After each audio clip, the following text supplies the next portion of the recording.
জেলা থেকে সরাসরিতে এবার বাঁকুড়ার দিকে নজর রাখবো। ধান চুরি করতে গিয়ে আটক ইঞ্জিনিয়ার, ট্রাক্টর সহ ধান চুরি করতে গিয়ে পুলিশের জালে কম্পিউটার সায়েন্সের ছাত্র।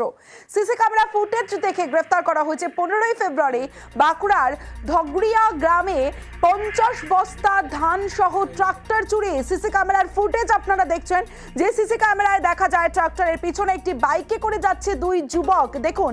আর তারপরেই ধান চুরি করছেন ইঞ্জিনিয়ার পড়ুয়া। তদন্তে নেমে ওই দুজনকে গ্রেফতার করে পুলিশ। ধৃত দুজনের মধ্যে একজন কম্পিউটার সায়েন্সের ছাত্র।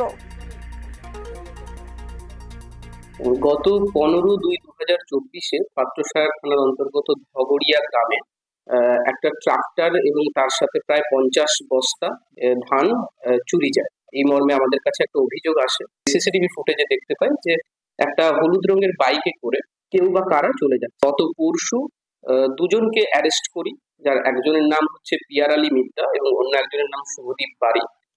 আমরা তাকে বিষ্ণুপুর মহামান্য আদালতে তাদেরকে তোলা হলে একজনের এগেনস্টে 2 দিনের এবং আরেকজনের এগেনস্টে 1 দিনের রিমান্ড গ্রান্ট হয়। ট্রাক্টর এবং ওই 50 বস্তা ধান রিকভার করতে সক্ষম হয়।